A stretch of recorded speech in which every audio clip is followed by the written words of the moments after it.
Hello there, my name is Solmaz, and you are listening to Tabling Thoughts podcast. In this podcast, I talk about my experiences as a relationship coach and psychotherapist. The little things that I noticed in my clients' day to day lives, which may affect the quality of their lives and relationships enormously, and for some reasons, they don't pay that much of attention to them. As I mentioned, I'm a relationship coach and I also practice as a psychotherapist in Ontario, Canada. In order to get more information about me, you may check my Instagram account, YouTube, or my other podcasts via the links in description. You're listening to the 28th episode of Tabling Thoughts podcast, which is recorded and published in April 2025. And the topic we are diving into is when success doesn't feel like enough.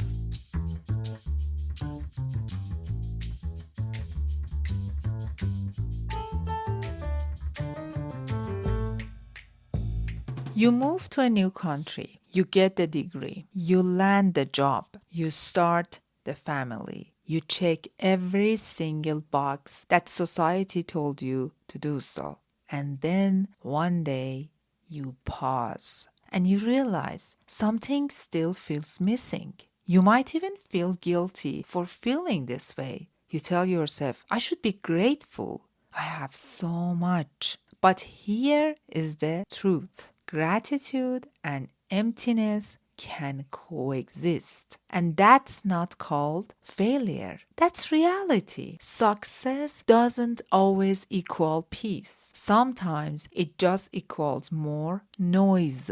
I see this all the time in both men and women. Men who have built careers, gained status, provided security, but still feel emotionally disconnected from themselves. And women who have cared for everyone else, who have shown up for their families, their communities, and yet still feel unseen, unfulfilled, and numb. It's not that they have done anything wrong. It's just that the version of success they were chasing was never complete. We have all been conditioned to define success in external terms: money, titles, approval, image. But what about emotional success? Most of us were never taught how to value that. Especially as immigrants, we tie success to survival, to proving that we are good enough, that we belong, and that we made it. But here is the part no one talks about. What comes after survival? No one taught us how to rest, how to feel safe in joy, how to just be. And when we do try to slow down, it feels so uncomfortable, even triggering.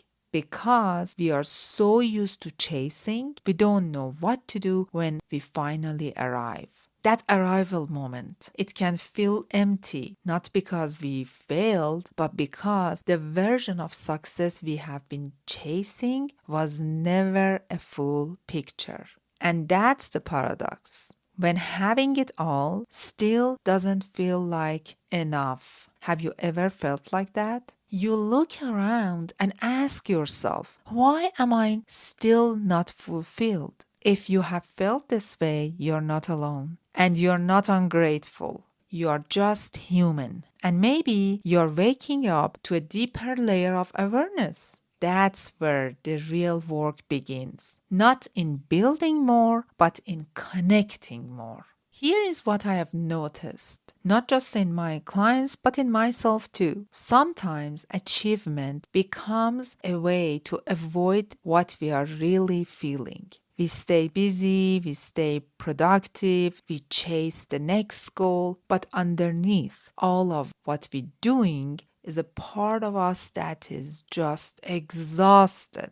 Emotionally, mentally, and even spiritually. We use our accomplishments to silence the parts of us that feel unworthy.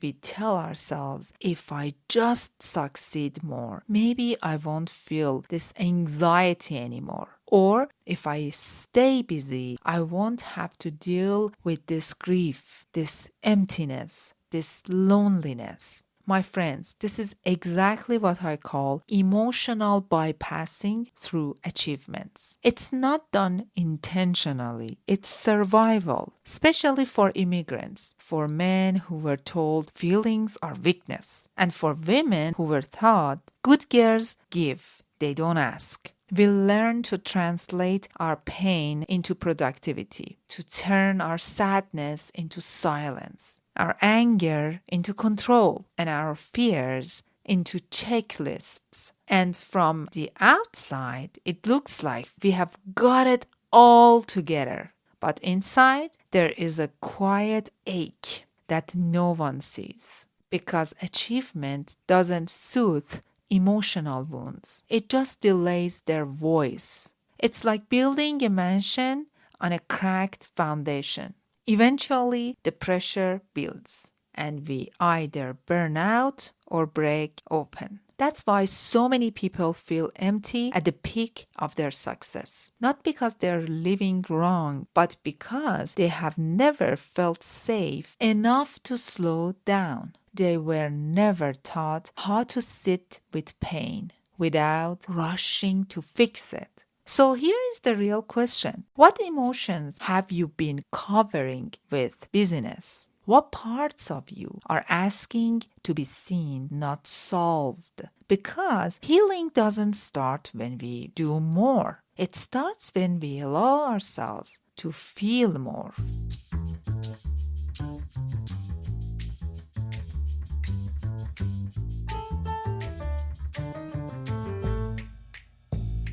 Now let's talk about something I call success fatigue. It's that slow, quiet burnout that creeps in when you have done all the right things, but the joy never quite lands. You keep building, keep achieving, keep improving, but somehow it's not just enough. You tell yourself, maybe just one more project, one more goal, one more win will finally make me feel whole. But instead, what shows up is tiredness, a strange kind of soul exhaustion, because constantly trying to prove your worth through performance is deeply draining. And most of the time, we don't even realize we are doing it. So here is a journaling prompt that might help bring it to light. Question: what parts of me am I still trying to prove worthy? Sit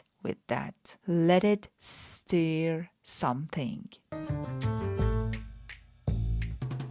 We are so conditioned to chase milestones that we forget how to enjoy moments. Fulfillment isn't something you arrive at, it's something you feel along the way. You don't have to wait for a career peak, perfect body, or a resolved past to feel good. You can start by noticing joy in tiny everyday moments. The sound of your child laughing, the quiet when someone's asleep and you finally have a moment to just be. That one friend who texts you, I'm proud of you. These micro moments matter more than we think. They don't always look like success on Instagram, but they're real. They're often where the soul feels most alive. Here I want to speak to the masculine part of your personality. That part of your personality, the masculinity, probably never thought that emotional awareness is a skill. You might have been told to man up, stay strong, or just fix the problem. But here is the truth. Learning to feel deeply is not weakness. It's emotional leadership. The more you understand your emotions, the more you can show up in relationships, in fatherhood, motherhood, and in your own healing. The more you will connect deeply with yourself, and the more you can emotionally lead your feelings, and the more you can emotionally be in control of your feelings. Strength isn't about never breaking down. It's about being present with what's real, even when it's uncomfortable. Start small, just name what you feel without judging it. That alone is a massive shift.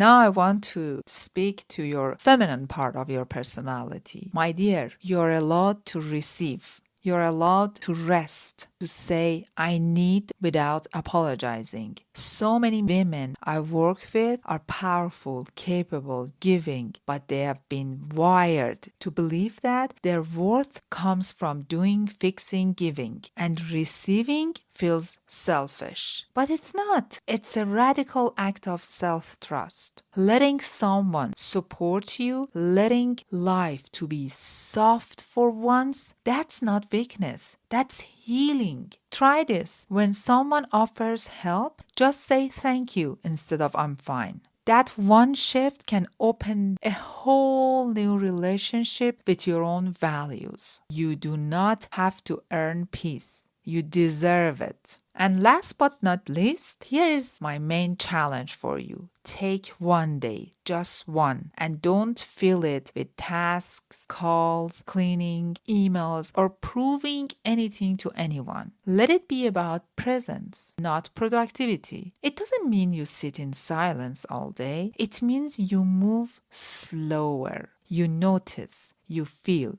you check in with yourself. You eat slowly, walk mindfully, maybe even cry if something's being sitting on your heart. Presence invites clarity, and clarity brings peace. Because ultimately, the kind of fulfillment we are longing for, it doesn't come from just doing more. It comes from finally being with ourselves. So if any part of this episode resonates with you, just know you're not broken. You're definitely not alone. You have done so much. You have carried so much. Maybe now it's time to shift from proving to feeling, and from chasing to connecting. Fulfillment isn't found at the top of a checklist. It lives in the quiet and honest moments when you let yourself just be. You don't have to keep running. You can breathe.